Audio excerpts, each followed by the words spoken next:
Hello, folks. This is Joe from My Geek Scene. I'm at the Motor City Comic Con with cosplayer extraordinaire. There, I'm already blowing you up. Ivy Doom Kitty. Ivy, how are you today? I'm great, and you? Not too bad.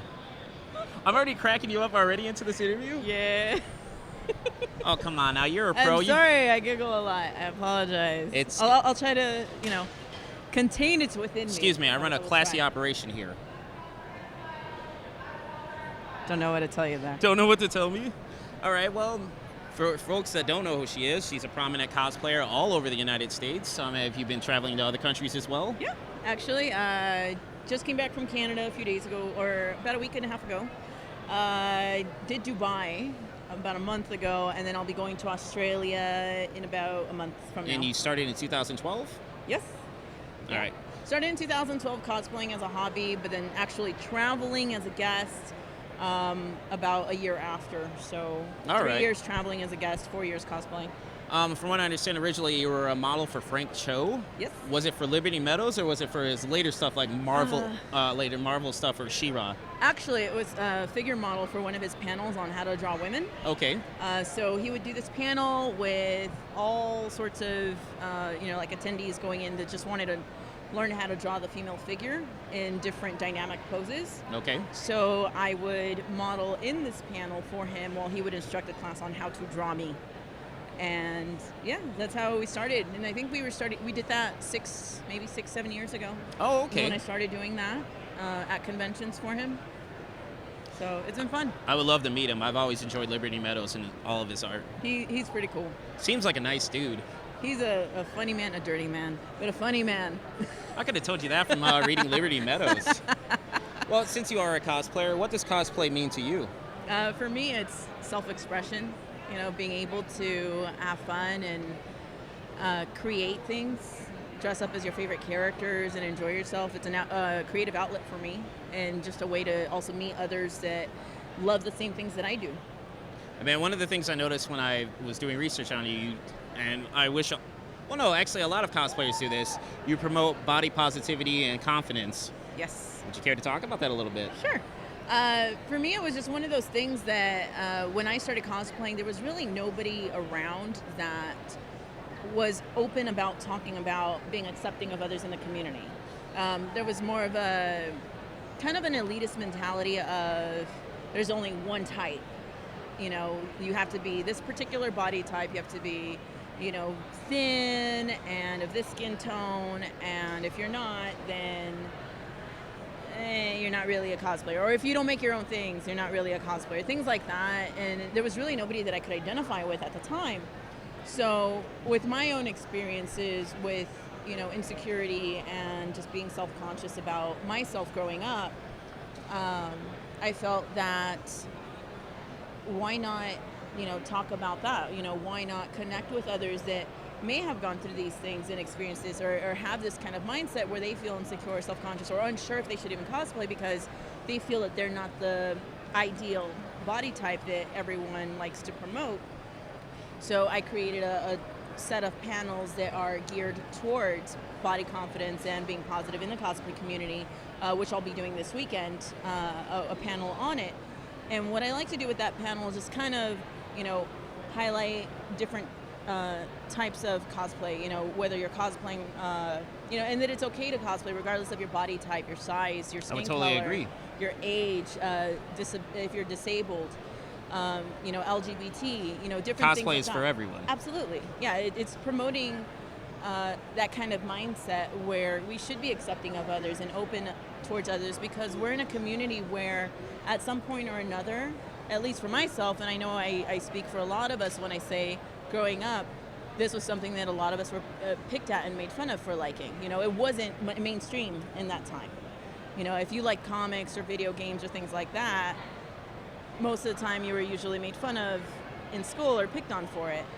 Or at least I was, because I was a girl that liked those things when I was growing up, and it wasn't considered acceptable at the time. That's crap. That will always be crap. Absolutely, absolutely. But that's one of those things that in the comic book convention community, we all understand that. We all get that because at some point or another in our lives, we've been there. And, I think it's an awesome thing to just be able to cosplay in a community that is generally accepting of everyone. And I hope that, through talking about, just being more positive in the community and being more confident, that hopefully others can be inspired to also cosplay. Because at least for me, I've been going to cons for like 11 years now, but I didn't start cosplaying until 4 years ago. And the reason for that was because I was terrified of being made fun of and name called for my body type, because that's what I went through when I was growing up as a kid. I'm not shaking my head at you. It's just the mentality behind that. Yeah, so, I disapprove. And I wish that there would have been somebody in the community that would have talked about that then, because I would have cosplayed sooner. So it's just one of those things, like, I see that the community is lacking something, so why not try to address that issue and talk about it openly, and hopefully get others to also want to cosplay as well, and let them know that it's okay to be you, and it's okay to, dress up, regardless of any of these other things that people view as negative. Well, speaking of negative, we're going to segue into the next thing.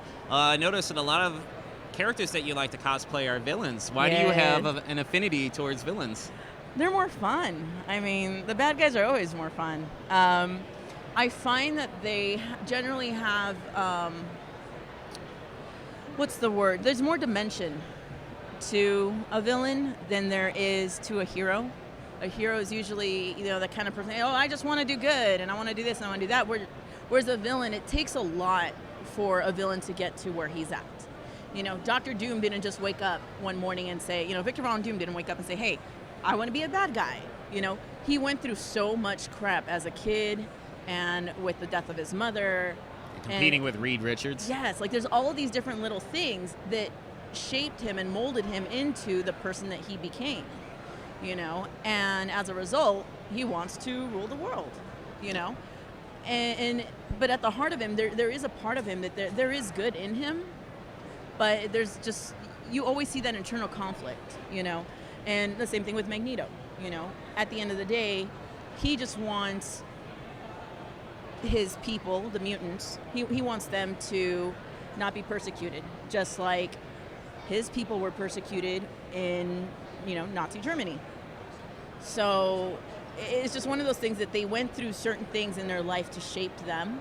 And I find it fascinating that they have these backgrounds that are so very well established in comparison to that of heroes. And that's one thing that I definitely gravitate towards. Okay.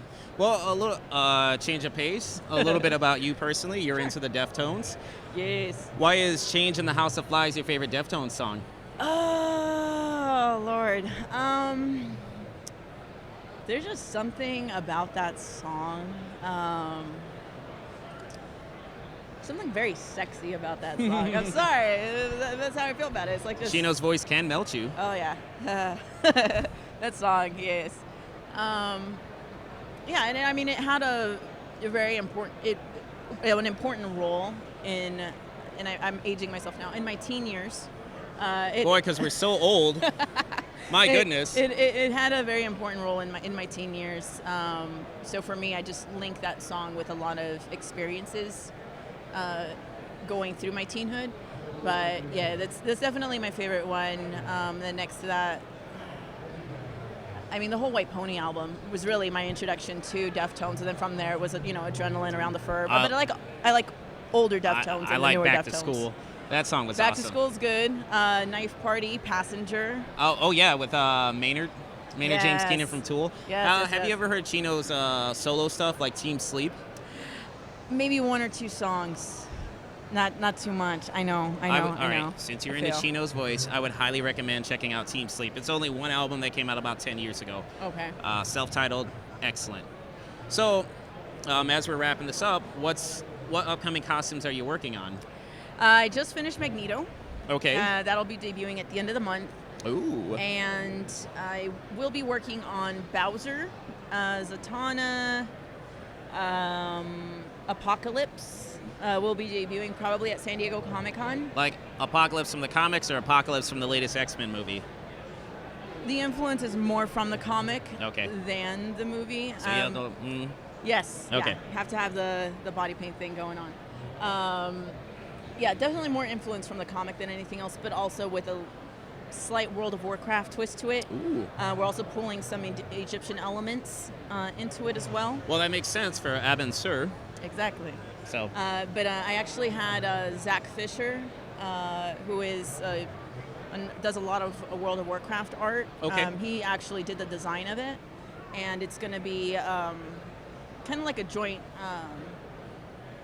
costume creation between Zach Fisher, my friend Jackie Kraft, who's going to be doing the armor components, and I'll be doing all the fabric components. So we're all going together on this one. I wanted to try my hand at working with other creators at building it, at building something, and just kind of communicating amongst the three of us on different facets of the costume. So Excellent. I'm excited for that one.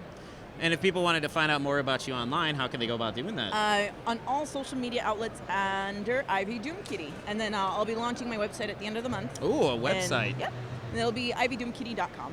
All right. And last question: what would you like to say to all your fans?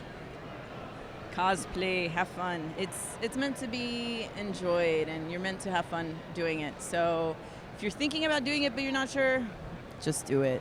You'll be happy you did. All right. And Well, I love you guys. Ivy, thank you so much for the interview. Thank you. Oh, you're welcome. Folks, this is Joe from My Geek Scene at the Motor City Comic Con. I'm here with Ivy Doom Kitty. Take it easy. Toodles.